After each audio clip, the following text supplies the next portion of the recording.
کسی عالم نے کہہ دیا ہے تو آپ اس طرح کر کے اس کا غلط مفہوم نہ لیں کسی قاری صاحب نے. اور قاری صاحب کو شوق کوئی نہیں ہوتا پیسے اکٹھے کرنے کا, وہ تو کمیٹی والے کہتے ہیں نہ اکٹھے کیے تو چھٹی کرا دینی ہے, اس لیے وہ اکٹھے کر لیتے ہیں بیچارے کئی دفعہ اسپیکر کھول کے. تو اب وہ جو سن رہا ہے اس کا بھی پریشر بڑا ہوا ہے, کہتا ہے ساؤنڈ ہی نہیں دینا پہ میں. تو بارک اللہ فی اہلک و مالک, اللہ تیرے اہل میں بھی برکت کرے, اللہ تیرے مال میں بھی. یعنی جب بھی تمہیں کوئی ہدیہ دے تو اس کے مال کے لیے بھی دعا کرو اور اس کی اولاد کے لیے بھی دعا کرو. یہ حضور نے ہمیں سکھایا ہے. قرض ایک صحابی پہ بڑا چڑھ گیا تو حضرت عبداللہ ابن مسعود سے کہنے لگے قرضہ بڑا چڑھ گیا, فرمانے لگے تمہیں وہ دعا نہ سکھاؤں جو ہمیں نبی پاک نے سکھائی ہے. فرمایا اگر تمہارے اوپر پہاڑ کے برابر بھی قرضہ ہوگا تو اللہ تمہارے قرضے کا بندوبست فرما دے گا. پر مسئلہ یہ ہے دعائیں یاد کرنی پڑتی ہیں اور پڑھنی پڑتی ہیں. یاد کرنی پڑتی ہیں اور ہم ہیں تعویذ پہ لگے ہوئے کہ کچھ لکھ کے دے دیں تاکہ باندھ لوں. دعا سکھائی نبی پاک نے, کیا فرمایا اللہم اکفنی بحلالک عن حرامک واغننی بفضلک عمن سواک. فرمایا یہ دعا مانگا کرو, اے اللہ مجھے کفایت کرنے والا رزق عطا فرما اور مجھے حرام سے بچا, اور مجھے اپنے فضل کے ساتھ دوسروں سے بے نیاز کر دے.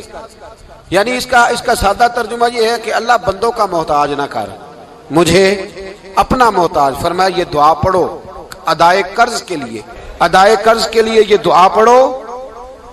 اللہ تبارک و تعالی پہاڑ کے برابر بھی قرضہ ہوگا تو تمہیں اللہ اس سے نجات عطا کر دے گا. نبی پاک صلی اللہ تعالی علیہ وسلم نے ایک حدیث میں غصے کی دعا بھی بتائی ہے. ویسے میرے خیال میں لوگوں کو غصہ نہیں آتا, آج کل غصہ نہیں آتا, لوگوں میں تکبر آ گیا ہے. اپنے سے چھوٹے پہ غصہ آتا ہے, اپنے سے تگڑے پہ کیوں نہیں آتا.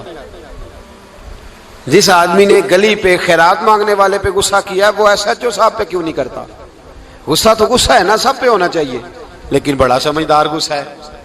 غریب آدمی کو دیکھ کے غصہ آتا ہے, امیر آتا ہے تو غصہ نکل جاتا ہے. تو میں تو کہتا ہوں لوگوں کو غصہ, اگر تجھے غصہ آتا ہے تو مار دیوار کے ساتھ ٹکر تیرے غصے کی سمجھ آئے. یہ کس قسم کا غصہ ہے جو غریب پہ ہی ہاتھ اٹھا رہا ہے. تو خدا را خیال فرما, غریبوں کے حق میں بڑا غصہ, مجبوروں کے حق میں بڑا غصہ, ماتحتوں پر. اور اگر چودھری صاحب آ جائیں تو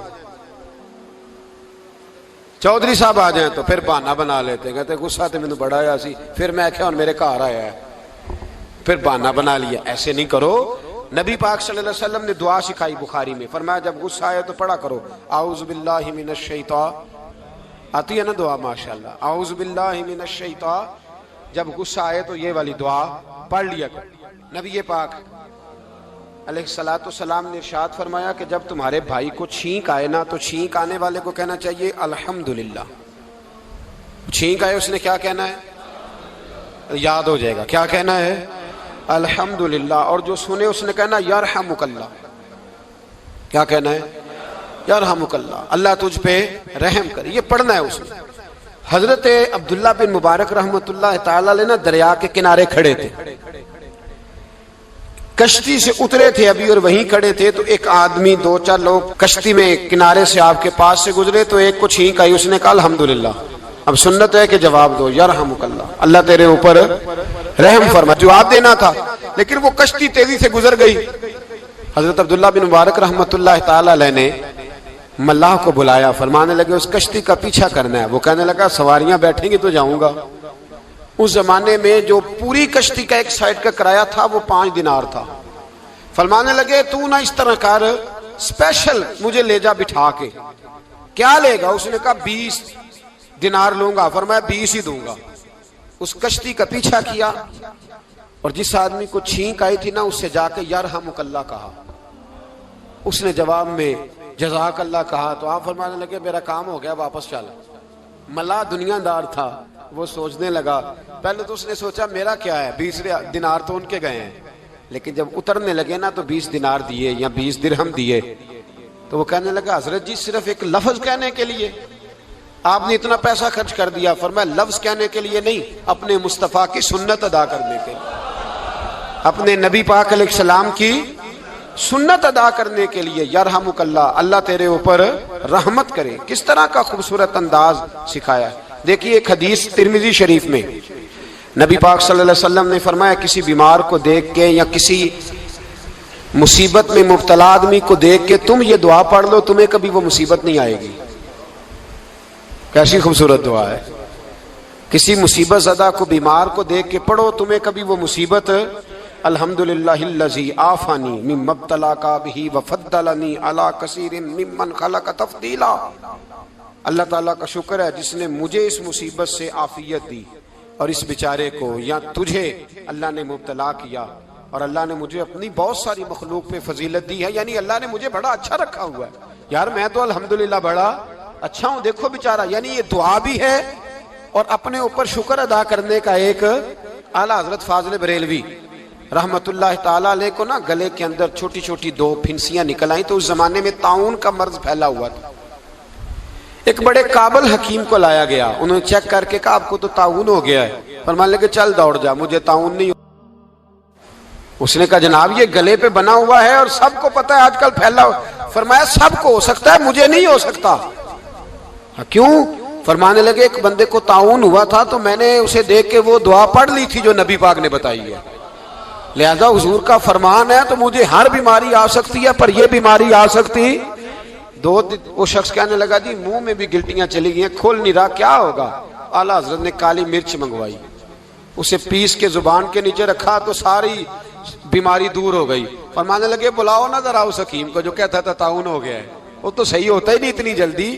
فرمایا ہر چیز بدل سکتی ہے پر میرے نبی کا فرمان نہیں بدل سکتا، میرے رسول پاک علیہ السلام کا فرمان نہیں بدل سکتا۔ تو عزیز دوستو نبی پاک، اب بڑی خوبصورت بات آئی، ساری خوبصورت تھی، بڑی پیاری بات آئی۔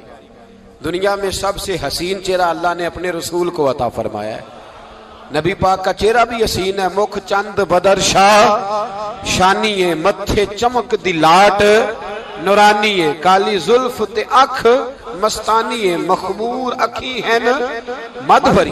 پیارا چہرہ ہے حضور کا، جتنا چہرہ پیارا تھا اتنے ہی حضور کے اخلاق بھی بڑے پیارے تھے۔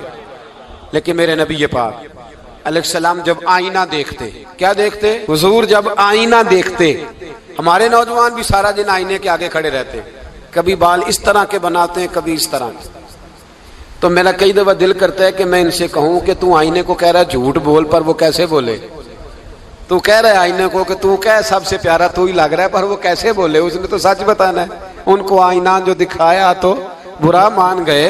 تو میرے عزیز یاد رکھیے گا نبی پاک صلی اللہ علیہ وسلم بھی آئینہ دیکھتے، آئینہ دیکھنا حضور کی سنت ہے۔ کوئی سنت سمجھ کے آئینہ دیکھے گا تو ایک دفعہ دیکھنے پر 100 شہیدوں کا ثواب ملے گا، لیکن نبی پاک صلی اللہ علیہ وسلم آئینہ دیکھتے کیا کہتے؟ اللہم انت حسنت خلقی فحسن خلوقی۔ یا اللہ، یہ دیکھیں حضور نے ہمیں سکھایا ہے، یا اللہ جس طرح تو نے میری صورت اچھی بنائی ہے میری سیرت بھی اچھی بنا دے۔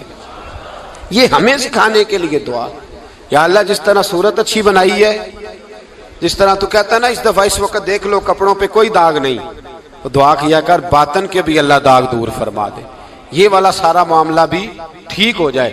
آخر کی طرف آتا ہوں، فرمایا جب کھانا کھانے لگو تو دعا مانگو، اور ایک روایت میں فرمایا یہ دعا پڑھ لو، کھانے میں زہر بھی ہوگا تو تم پہ اثر نہیں کرے گا۔ کھانے پہ، ایسے میں بڑی تکلیف سے کہتا ہوں کہ آج بھی ہمیں کہنا پڑتا ہے کہ بہت سارے لوگ ایسے ہیں جو ابھی بھی کھانے سے پہلے بسم اللہ نہیں پڑھتے۔ یار بڑے افسوس کی بات نہیں، بڑے افسوس کی۔ حضور نے دعا سکھائی، میں یہ دعا پڑھو گے تو زہر بھی ہوگا تو اثر نہیں کرے گا۔ بسم اللہ الذی لا یضر مع اسمہ شیء فی الارض ولا فی السماء یا حی یا قیوم، جس کی برکت سے زمین و آسمان میں کوئی چیز بھی نقصان نہیں دیتی، اور اے اللہ اے ہمیشہ زندہ رہنے والے اور قائم رہنے والے۔ یہ نبی پاک علیہ السلام۔ اور ایک حدیث میں اور بھی دعا آئی ہے، بسم اللہ شریف تو خیر بخاری میں موجود ہے، مسلم میں موجود ہے، بسم اللہ والا بارکت اللہ بھی ایک حدیث میں نبی پاک صلی اللہ علیہ وسلم نے ارشاد فرمایا۔ اور جب کھانا کھا چکے پھر کہا دعا مانگو، الحمدللہ الذی اطعمنا وسقانا وجعلنا من المسلمین۔ اللہ تعالیٰ کا شکر ہے جس نے ہمیں کھلایا بھی، پلایا بھی اور مسلمان بھی بنایا۔ حضرت مرزا مظہر جانے جانا فرماتے ہیں کہ بارش ہوئی تھی تازی تازی، دلی میں تازی تازی بارش ہوئی تھی، ایک بابا لکڑی کے جوتے پہنے کھڑا ہوں، اللہ اللہ اللہ اسی کسے دے کچھ بھی نہیں لگ دے نہ کوئی ساڈا دردی،